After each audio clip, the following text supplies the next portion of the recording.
Good morning 10th class. आज हम अपनी संस्कृत की पुस्तक स्पंदना उसका प्रथमः पाठ जिसका नाम है, शीर्षक है अपना जयसुर भारती। इस पाठ को हम आज पढ़ेंगे। उससे पहले हम इसका परिचय जान लेते हैं। हमारी पुस्तक का नाम तो क्या है, स्पंदना, और उससे पहले हम इस पाठ का परिचय भी जान लेते हैं। वाणी वंदना गीति इयम, अर्थात यह सरस्वती वंदना है। सरल और सरसा च सरस्वती वंदना, ये सरल और सरस संस्कृत भाषा में गीत है जिसे कवि पुंगवीन डॉक्टर हरिराम आचार्येण विरचिता वर्तते। जिसे किसने, हमारे डॉक्टर हरिराम आचार्य ने लिखा है, उनके द्वारा लिखा गया है। और पुंगवीन अर्थात सुप्रसिद्ध रचयिता द्वारा यह गीत जो है रचा गया है हरिराम आचार्य के द्वारा। 1966 ईस्वी वर्ष से रचयिता इसको 1966 वर्ष में रचा गया है। वसंत बहार रागेण उपनिबद्धता, और इसे वसंत बहार राग से निबद्ध मधुछंदा ग्रंथे संकलित, अर्थात मधुछंदा ग्रंथ जो है उससे संकलित किया गया है। और इसका राग कौन सा हो गया, बसंत बहार राग हो गया। और लोके बहुश्रूया च इयं गीति वस्तुतः कवेः आद्या गीति रचना आसीत् या ही बहुत्र प्रकाशिता। अर्थात यह गीत जो है अत्यधिक प्रसिद्ध और वास्तव में कवि की यह प्रथम गीति रचना है जो लोकों में अत्यधिक प्रसिद्ध है। और आकाशवाणी दूरदर्शनाभ्याम च चिरम प्रचारिता च, और यह बहुत जगह पर प्रकाशित भी हो चुकी है और आकाशवाणी तथा दूरदर्शन पर बहुत समय से प्रसारित और प्रचारित भी है। मतलब इस गीत को कई जगह प्रकाशित भी किया गया है और कई बार दूरदर्शन और आकाशवाणी पर प्रसारित भी हो चुका है। ये बहुत लंबे समय से 1966 का ये गीत है, रचा गया है, तो हो ही गया लंबा समय। और इसके रचयिता हो गए हमारे डॉक्टर हरिराम आचार्य। अब हम इस गीत का जो शीर्षक है जयसुर भारती, और इसकी वंदना अर्थात सरस्वती मैया से जो वंदना कर रहे कवि प्रथम पद्य में, आज हम इसके 2 पद्यांश ही पढ़ेंगे। इसका प्रथम पद्यांश मैं पढ़ रही हूँ। जय जय हे भगवती सुर भारती तब चरणों प्रणमाम, अर्थात भगवती सुर भारती किसके लिए, भगवती अर्थात हमारी देवी। जय जय हे देवी, सुर भारती शब्द किसके लिए आया, हमारी देवी के लिए। सुर भारती जो सरस्वती देवी है हमारी, इस शब्द से इसको संबोधित किया गया है। हे भगवती, हे देवी, हे सुर भारती, तव चरणों प्रणमाम, तव चरणों प्रणमामः, अर्थात हम आपके चरणों में प्रणाम करते हैं। नाद ब्रह्ममयी जय वागीश्वरी, नाद ब्रह्ममयी जय वागीश्वरी, अर्थात हे शब्द ब्रह्ममयी आपकी जय हो। हे वागीश्वरी अर्थात हे वीणा की स्वामिनी। शरणमं ते गच्छामः, अर्थात हम तुम्हारी शरण में जाते हैं। अब इसका पूरा अर्थ हो गया कि हे देवी, हे भगवती शब्द की अधिकारिणी सरस्वती, सुर भारती अर्थात हम कह दो कि शब्दों की अधिकारिणी सरस्वती, तेरी या आपकी सदैव जय हो, विजय हो। हम तुम्हारे चरणों में नमस्कार करते हैं। हे शब्द ब्रह्ममयी वाणी की स्वामिनी, नाद ब्रह्ममयी अर्थात शब्द ब्रह्ममयी, जय वागीश्वरी अर्थात वाणी की स्वामिनी देवी, हम तुम्हारे आश्रय में जाते हैं। गच्छामः यानी जाते हैं। मुझे आश्रय दो, अर्थात मेरी जो, कवि क्या कह रहा है, मेरी प्रणाम पंक्ति को स्वीकार करो।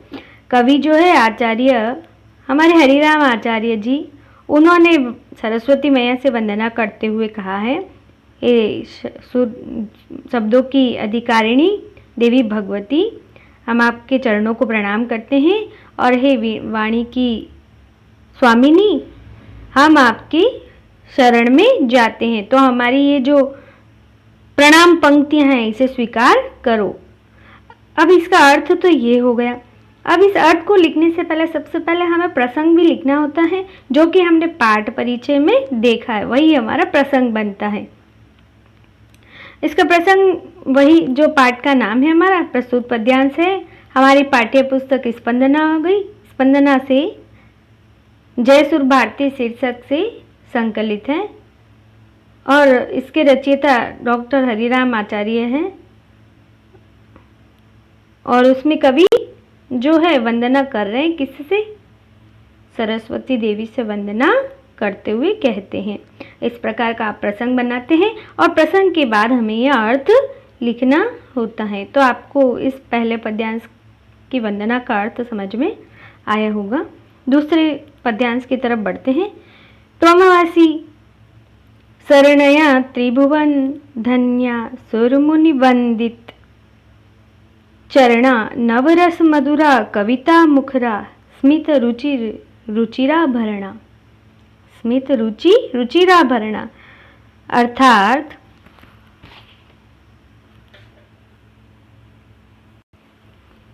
तोमसी शरणय अर्थात शरण देने वाली, हमें सहारा देने वाली, आश्रय देने वाली।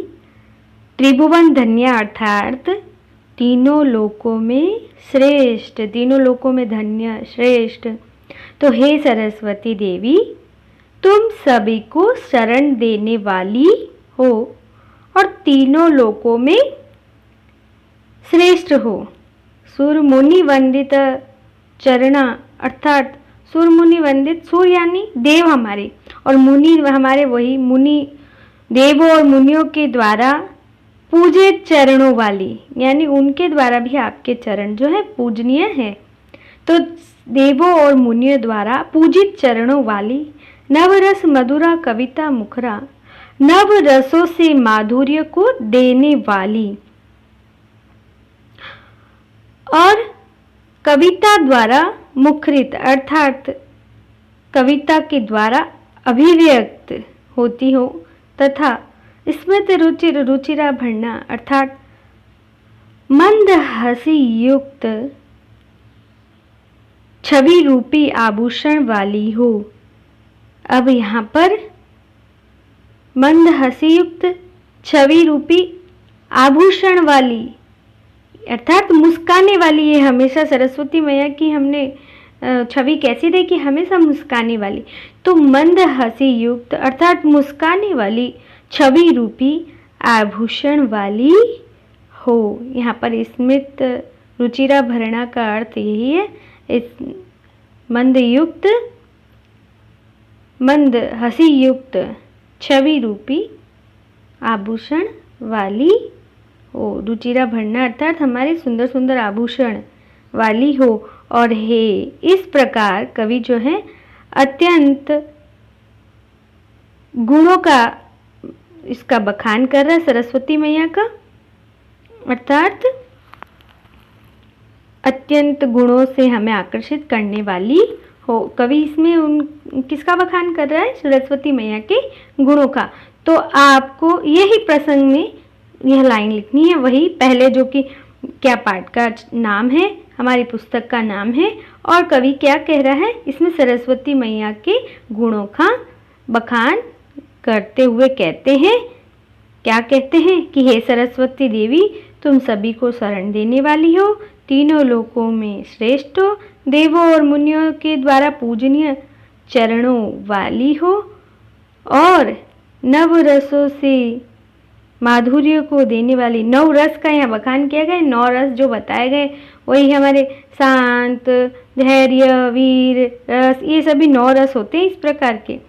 कविता मुखरा यानी कविता के रूप में अभिव्यक्त होती हैं, और मंद हंसी युक्त छवि वाली आभूषण वाली हो। आज के लिए 2 पद्यांश ही, कल की क्लास में हम इसके आगे 2 और पद्यांश से इस चैप्टर में आपके 4 पद्य हैं। आज हमने 2 पद्यांश का अनुवाद कर लिया है। धन्यवाद।